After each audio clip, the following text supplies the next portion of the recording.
295 मेरे सर पे दो हैं, 295A 295C। जो हमारा आज परफ्यूम लॉन्च होने जा रहा है उसका नाम भी 295 ही है, लेडीज का भी है।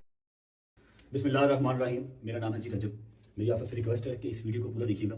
मैं अल्लाह पाक और उसके रसूल सल्लल्लाहु अलैहि वसल्लम पर कामिल ईमान रखता हूँ और आप सल्लल्लाहु अलैहि वसल्लम को आखिरी नबी मानता हूँ। मैं हज़रत मोहम्मद सल्लल्लाहु अलैहि वसल्लम की आल पाक और तमाम सहाबा कराम का दिल से एहतराम करता हूँ। कुछ दिन पहले मैंने अपना परफ्यूम 295 के नाम से लॉन्च किया था। इसमें मेरा हरगिज़ मकसद कानून नमूसे रिसालत 295A 295C को मैं बिल्कुल इंकारी नहीं हूँ। मेरा बिल्कुल मकसद ये नहीं था कि मैं 295A या 295C जिस रिसालत के तहत ये लगती है कि मैं उसका इंकारी हूँ, नहीं, ऐसा बिल्कुल हरगिज़ नहीं है। मैं दिलो जान से कानून नमूसे रिसालत को तस्लीम करता हूँ। जो शख्स भी अल्लाह और उसके रसूल सल्लल्लाहु अलैहि वसल्लम की तौहीन करता है वो वाजिबुल कत्ल है। 295 परफ्यूम को लॉन्च करते हुए, उसकी मशहूरी करते हुए मेरे मुंह से ला इल्मी के तौर पे जो गलत अल्फाज निकले हैं, मैं अल्लाह और उसके रसूल सल्लल्लाहु अलैहि वसल्लम की बारगाह में खड़ा होकर माफी मांगता हूँ और तौबा करता हूँ। और साथ ही साथ मैं अभी ये ऐलान करता हूँ कि 295 फिल्म को मैं अभी डिसकंटिन्यू कर रहा हूँ, खत्म कर रहा हूँ। मेरे इन अल्फाज से अगर किसी मुसलमान को भी दिलजारी हुई है तो मैं आप सबसे भी माफी मांगता हूँ और अल्लाह अपने हबीब के सदके मेरी तौबा को कबूल फरमाए और मुझे माफ करे। ये तरीका बहुत खतरनाक है, इससे इस्लाम की कोई खिदमत नहीं होगी, इससे आपका इमेज दुनिया के सामने, पाकिस्तान का इमेज कितना खराब हो गया। ये अमल धेले का भी नहीं है, अमल जो है ना धेले का भी नहीं। और इन चीजों में आप देखो कि क्या हो रहा है। एक कुछ पिछले साल का वाकया, उसकी जबान से गलती से एक लफ्ज निकल गया, उसको उर्दू भी नहीं आती थी, बेचारे लोगों ने पकड़ के ऑन द स्पॉट जान से मार दिया। यार सर पे टोपी है, उसके दाढ़ी है, वो क्यों नबी की गुस्ताखी करेगा? लेकिन लोग मौका भी नहीं देते समझ। जुनैद जमशेद का हशर क्या किया है? बेचारा सिंगर गाने बजाने छोड़कर इस्लाम की तरफ आया है और आने के बाद उसने कुछ बेचारे ने बयानात करना शुरू किए। उसको नहीं इतना नॉलेज थी, उसने एक जबान उसको ऐसा डिप्रेशन दिया ना, वो अगर वो मुस्लिम ना होता ना, नेक ना होता तो शायद खुदकुशी का रास्ता इख्तियार करता हो। इतनी टेंशन दी है उसने। अभी देखो ना, कोयटा में बंदा मार दिया, पता है, तौहीन रिसालत पर पब्लिक ने केस किया हुआ है। बंदे पे इल्जाम लगा कि इसने नबी की तौहीन की है, उसको पब्लिक ने पकड़ा, पुलिस ने आके बचाया, थाने में गई, भाई केस करेंगे इसके ऊपर। थाने में पुलिस ने मार दिया उसको, किसी पुलिस वाले ने। मुझे नहीं पता उसने तौहीन की थी या नहीं की थी, इस पे तो मैं कुछ तबसरा नहीं कर सकता क्योंकि मेरे इल्म में नहीं। लेकिन उसूली तौर पर एक बात यह है कि पाकिस्तान में जब एक लॉ बना हुआ है तो उस लॉ को फॉलो करना चाहिए ना। जज ही तो जजमेंट कर सकता है कि ये शख्स दिमागी तवाज़ुन ठीक था या दिमागी तवाज़ुन ठीक नहीं था। हो सकता है की हो उसने, मैं उसको फेवर नहीं कर रहा, लेकिन नतीजा क्या निकलता है? सियालकोट में जो बंदा मार दिया, उसने तो तौहीन भी नहीं की थी, उसको तो एक स्टिकर उसने फाड़ा है। उसको क्या पता इसमें हसन हुसैन का नाम लिखा हुआ है, किसी साहबी का नाम लिखा, उस बेचारे को क्या पता यार। और अगर पता भी हो तो अदब और तौहीन हर कौम में, देखो सऊदी अरब में आपने देखा होगा कुरान जमीन पे रख देते हैं मस्जिद की। मैंने अरबी से बोला ये क्या करो, कह रहे हैं पाक है। उनके यहां अदब के मयारात अलग है। उर्दू जबान जो है ना, ये अदब में बहुत आगे है। पंजाबी में जो चीज तमीज है वो उर्दू में बदतमीजी है। क्या ख्याल है भाई?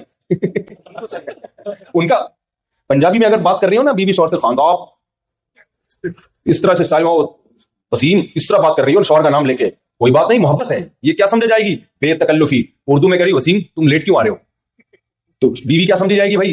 बदतमीज। उर्दू में आप जनाब आइए, उर्दू में बहुत सारे स्टेप हैं। तभी तो कहता हूं उर्दू से रिश्ता जोड़ के रखो अल्लाह के बंदो। अपने बच्चों को इंग्लिश तो यहां खुद ही आ जाएगी, उर्दू नहीं। तमीज किस में मिलेगी आपको? तमीज के लिए उर्दू।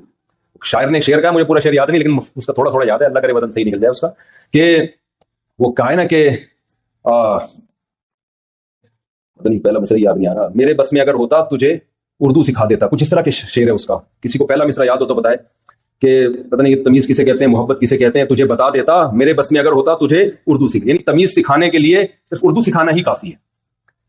मैं एक जगह गया, कहीं मियाँ बीवी का झगड़ा था और एजेड थे दोनों मियाँ बीवी, खालिस उर्दू स्पीकिंग थे। मैं उनके यहाँ गया ना झगड़ा निपटाने के लिए, तो बड़े इंडिया से उनका ताल्लुक था, शायद लखनऊ से होगा। लड़ कैसे रहे हैं मेरे सामने, मुफ्ती साहब देखिए हम इनसे कह रहे हैं कि आप हमारा कुछ ख्याल किया करें, बच्चे बड़े बड़े हो गए हैं और अभी तक इनको इसकी तौफीक नहीं मिलती। हम घर में आते हैं, हमें ये चाय का नहीं पूछती, ये लड़ाई हो रही है। बेगम साहब आगे से कह रही हैं हम तो इनका ख्याल किए हैं, 20 दफा किए हैं, यही नहीं। मैंने कहा यार ये मुझे भी डांटो भाई, इतना मजा आ रहा है यार, मुझसे भी लड़ो। ये तो लड़ाई जबरदस्त, और पंजाब में ऐसी हो सकती है। तो मैंने एक दफा बयान किया ना, वो आप लोग दूसरी शादी ना करें, करना हो तो अपनी जिम्मेदारी पे करें। हमारे एक दोस्त ने क्या की, पंजाब में कहीं बेगम से झगड़ा हुआ, तो मैंने उनसे कहा, वो झगड़ा बहुत खतरनाक चल रहा था ना, बिल्कुल बहुत ही मसाइल खड़े हो गए थे उनके लिए। तो मैंने कहा कि भाई अच्छा, वो हुकूक अदा कर रहे थे। बाज दफा गलती बीवी की तरफ से होती है, बाज दफा शौहर की तरफ से होती है। उनके केस में बीवी की तरफ से गलती थी। अच्छा, ससुर बार बार इन्वॉल्व हो रहे थे इनके मामलात में। मैंने इनसे कहा, मैंने कहा अपने ससुर को बोलो ऐसी की तैसी, یعنی کیوں ہمارے معاملات میں آ رہے ہو؟ میری بیوی میرا گھر، تم کیوں بیچ میں؟ ساس تھی یا پتہ نہیں سسر تھے. کہہ رہے مفتی صاحب فیصل آباد کی پنجابی میں ایسی کی تیسی کچھ بھی لفظ ہی نہیں ہے یہ. کوئی بھاری بھرکم سی کوئی چیز بتاؤ. سمجھ رہے ہیں؟ کہہ رہے میں اپنے سسر کو بولوں گا نا آپ کی ایسی کی تیسی، آپ کیوں ہمارے معاملات میں. وہ تھینک یو، شکریہ یار، آپ نے مجھے رسپیکٹ دی. کہہ رہے ہیں فیصل آباد کی پنجابی ہے، اس میں ایسی کی تیسی کوئی لفظ ہی نہیں ہے. تو میں نے کہا میں کیا گالیاں سکھاؤں گا آپ کو؟ سسر بھی تو ہے نا بھائی. تو ہر قوم کا ادب تمیز کا معیار دوسرے سے، ایک ہی زبان میں ایک لفظ بدتمیزی نہیں سمجھی جاتی. دوسری دیکھو، اردو میں آپ تم سے بات کرو، ابا کو تم بولو، برا ہے. انگلش میں یو بولو گے نا، آپ ابا سے یو میں بات کرو گے تو ابا تھوڑی برا لگے گا. بھائی سب کو یو ہی چلتا ہے، مارکیٹ میں کیا ہے تو یو ہی ہے. تو ہر زبان کا ادب کا معیار، اردو میں بہت زیادہ ادب ہے نا. جیسے اردو میں آپ کہتے ہو کہ لو، اس میں تھوڑی سی بدتمیزی ہے. اس سے تھوڑا آپ ادب زیادہ ڈالنا چاہتے ہو، لیں. لیں میں کیا آپ یہ لیں. تیسرے نمبر پہ لیجیے، چوتھے نمبر پہ لیجیے گا. اور اگر اس میں محبت کا تڑکا لگانا ہے، لیجیے نا. کیا خیال؟ آئیے نا. آدمی کہتا ہے یار چرس بھی کھلا دے. کیا خیال ہے بھائی؟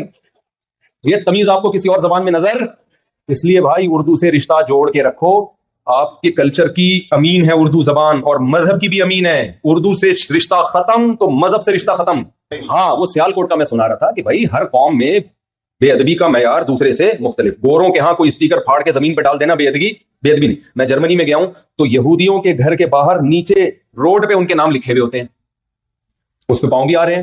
اب ہمارے ہاں تو بولے گا استغفر اللہ، نام آ رہا ہے، وہ ان کو اس کو بے ادبی محسوس نہیں ہوتی. بھائی وہ کہتے ہیں اس میں کیا ہے. تو ہر قوم میں ادب کا کلچر دوسرے سے مختلف. لیکن آپ دیکھو سیالکوٹ میں ہوا کیا ہے اس بیچارے کے ساتھ. ایسے اسٹیکر اس نے پھاڑا ہے، اس کو کیا پتہ، پکڑ لوگوں نے مار دیا اس کو. تو اس سے مذہب کی خدمت نہیں ہوگی. جو کوئٹہ میں واقعہ ہوا اس کے بارے میں تو مجھے تحقیق نہیں ہے، لیکن بالفرض اگر گستاخی کی بھی ہے، بھائی عوام کی ذمہ داری ہے کیس جو تھانے میں دیں اس کو. اچھا لوگ جذباتی ہو جاتے ہیں، نہیں یہ ہم نہیں چھوڑیں گے، یوں نہیں. بھائی جب آپ پہ آئے گی نا پتہ چلے گا. بہت سے لوگوں نے ایسی بڑی بڑی باتیں کی ہیں، ان کے منہ سے کوئی غلطی سے لفظ غلط نکل گیا. غلطی ہر انسان سے ہو سکتی ہے. نبی صلی اللہ علیہ وسلم نے فرمایا، صحیح ہے بخاری مسلم کی حدیث ہے، کہ بس یہ کر کے میں بیان کو سمیٹتا ہوں کہ آپ صلی اللہ علیہ وسلم نے فرمایا کہ پچھلی امتوں میں ایک شخص نہیں، بلکہ آپ نے ایک مثال دی کہ ایک شخص جس کا مال اسباب گم جائے اور اس کو یقین ہو گیا کہ میں مر جاؤں گا، میری موت ہے، اچانک مل گیا تو اس کو اتنی خوشی ہوئی، اس نے خوشی میں کہا اے اللہ تو میرا بندہ میں تیرا خدا. فرمایا اخطأ من شدت الفرح، خوشی میں اس کی زبان سے غلط جملہ نکل گیا. تو یعنی آپ اس کی خوشی کی کیفیت بیان کر رہے ہیں، اے اللہ تو میرا بندہ میں تیرا خدا، تو نے مجھ پر اتنا احسان کیا. تو نبی نے تو یہ نہیں کہا کہ اس نے خوشی میں گستاخی کی ہے، بلکہ بتایا کہ اتنا خوش تھا کہ الٹا جملہ کہہ گیا. میں کہتا ہوں اگر ہم میں سے کوئی وہاں ہوتا، وہ خوشی میں کہتا ہے اللہ تو میرا بندہ میں تیرا خدا، فوراً ریکارڈ ہوتا، تھانے جاتے، پولیس والے سے کہتے ایف آئی آر کاٹ، تیرا باپ بھی ایف آئی آر کاٹے گا، نہیں کاٹے گا تو ہم تجھے کاٹیں گے. پولیس والا دباؤ میں ایف آئی آر کاٹتا، کیس چلتا کورٹ میں، کورٹ کے باہر لوگ، یہ سب ہو رہا ہے، یہ ہوائی بات نہیں ہے. میں وکلا سے بھی ملا ہوں، وہ کہتے ہیں سب ہو رہا ہے. تو اب کیا ہوگا؟ کورٹ میں کیس چلے گا، لاکھوں لوگ انتظار کر رہے ہوں گے کیا فیصلہ ہوتا ہے. اگر جج نے بری قرار دے دیا، بھائی یہ تو بیچارے کی زبان سے غلطی سے نکلا یہ لفظ، جج کی ایسی کی